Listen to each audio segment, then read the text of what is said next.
Hey there, Aries, Sun, Moon, and Rising. It's time to have a look and see what is going on when it comes to your monthly astrological forecast for August 2022.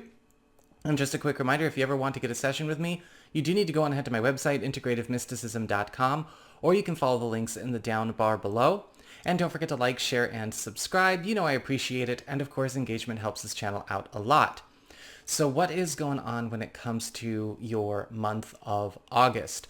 Well, we'll start with the sun, bringing special focus, highlights, attention, enhancement, and support to your fifth house of romance, pleasure, creativity, recreation, and parenthood, Leo, where the sun will be for the first 3 weeks of the month.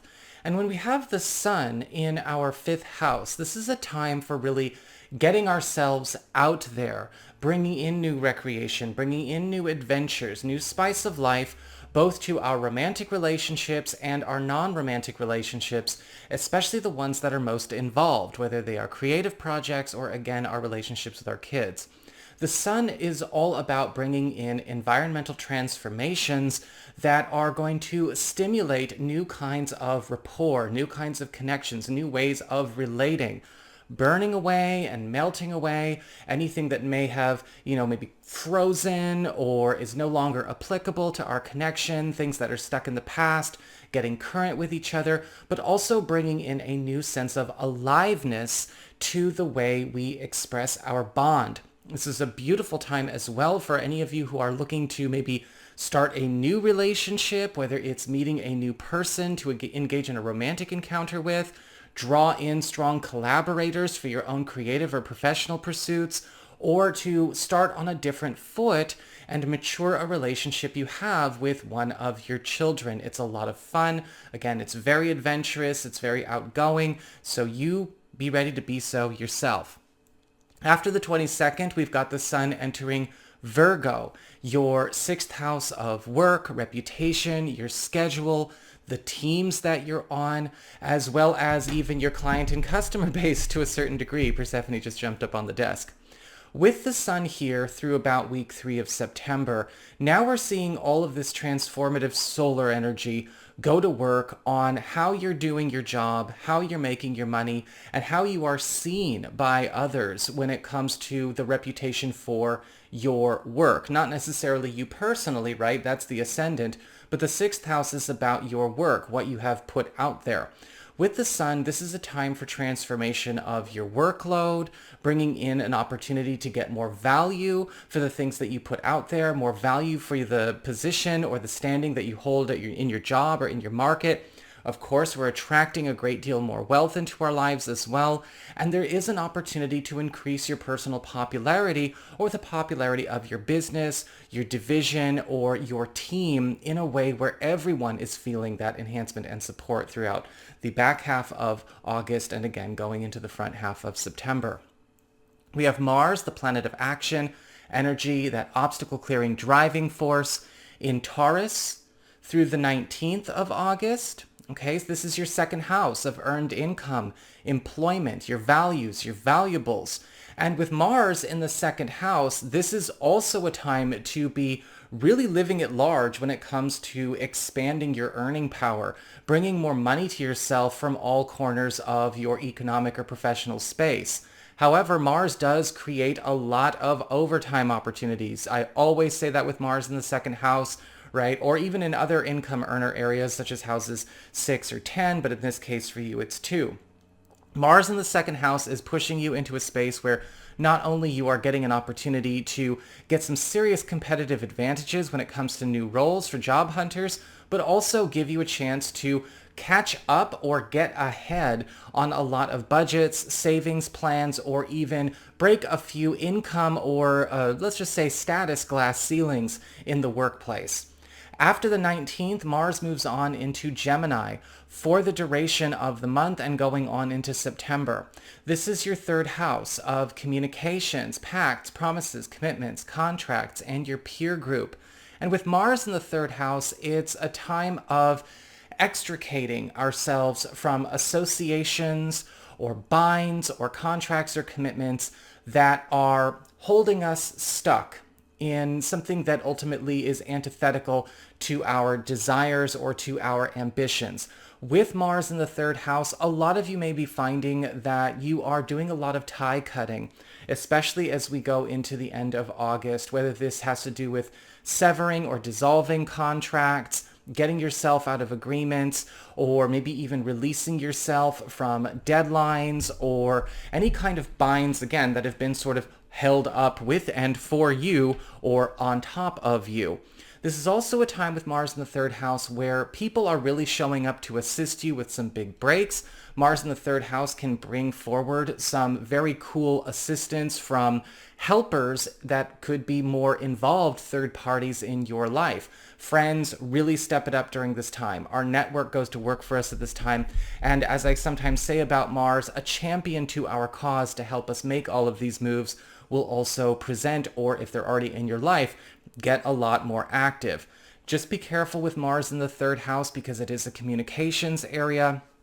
When it comes to how we are communicating, we want to make sure that we are only saying what we want to say. Sometimes Mars can create a motor mouth, and sometimes Mars can also make us so direct and so aggressive that we might think we're being assertive, but we're actually being so aggressive it's socially awkward and socially ugly. So control yourselves. We have Venus, the planet of love, favor, popularity, and affection in Cancer through the 10th of August, which is your fourth house of home, family, the domicile, anything relating to your home economic situation and your roots. And with Venus in the fourth house, this is a time where a lot of you are getting a chance to reorient maybe the growth or the direction of a family matter into one where we are able to achieve or set the stage for a completely new family dynamic. Now, for a lot of you, this Venus in the fourth house can be very helpful because this is helping you to change maybe the growth pattern or the relational patterns of different family circumstances that you've been in.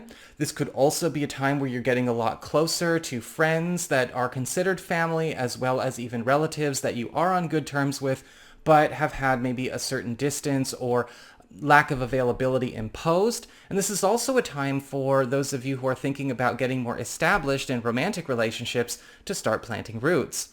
After the 10th, we've got Venus moving on into Leo, that fifth house of romance, creativity, and recreation and parenthood. And Venus turns all of the attention onto romance in the last half of August. Now with Venus here, this is a time for getting to sample new love languages, not only new love languages that are coming out of yourself, but from your partner or from new partners. We are completely changing the way we relate to people because it's time. New relationships that are very compatible with you and yet new and foreign are going to be plentiful if you're putting yourself out there, if you're doing the work. And for those of you who are currently coupled, this is a time where we kind of go from having one type of relationship to a completely different kind of relationship with the same person. So if we've been stuck in a rut, or maybe you're self-aware of maybe getting overly attached or kind of getting stuck on one relationship pattern, Venus is going to create a lot of pleasurable shakeups for you. We have Mercury, the planet of communications, speed, and productivity, entering Virgo on the 4th of the month, where Mercury will be the vast majority of August. This is that 6th house of work, reputation, schedule, as well as the teams you're on and all of that. And with Mercury here in the 6th house, this is speeding up your growth. This is speeding up accomplishments. And you are also going to find that Mercury is increasing awareness of you throughout the course of August. You are becoming not only more popular, but your work is becoming more well known. You're also going to find that Mercury is increasing the rate with which you accumulate wealth. Of course, we've also got Mars in your 2nd house, and this is going to be a time where not only are we making money, but we're actually getting that cash in hand a lot faster. Mercury in the 6th house is also going to be attracting a lot of new assignments as well as a lot of new team dynamics for you to play in, strengthening your network and giving you a much more helpful and enhancing professional support system. To close up, because we always close up with lunations, we've got a full moon in Aquarius on July 11th. This is your 11th house of friendship, not July 11th, excuse me, August 11th. August 11th, which is falling in your 11th house of friendships, social networking, as well as your platonic support system, and any of your biggest goals or ambitions. Full moons indicate transitions, culminations, and endings, bringing matters to a head. And in the 2 weeks between August 11th and August 27th, there may be a point where we have a break with a friend or with somebody that has been a regular presence in our story that is time to break from. And that can happen sometimes. You know, with the full moon in Aquarius, you may be breaking with a friendship or with an association to a group that you've been tied to. Now, Mars has already been kind of pushing for that, as we talked about Mars in Gemini. But with the full moon here, this usually has to do with you finally letting go of someone or an attachment that has already played on your last nerve. This is almost never a surprise. This is not a surprise falling out in any way, shape, or form. You know, he or she may actually already be on your list, so to speak, as we walk into August. Or they may be somebody that you've already given a last chance, but it doesn't look like it's going to take.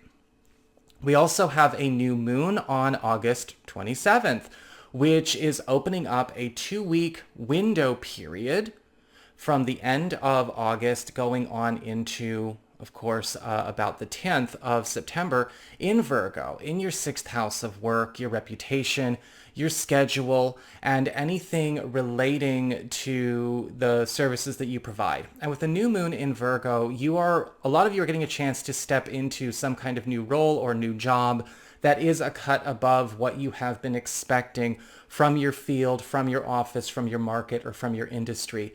This is changing the name that you're making for yourself, and if you want to seize it, I suggest you do. So that is what I've got for you all. I hope you enjoyed it. If you did, don't forget to like, share, and subscribe. You know I appreciate it. And should you ever want to get a session with me, you can go on ahead to my website. It's integrativemysticism.com.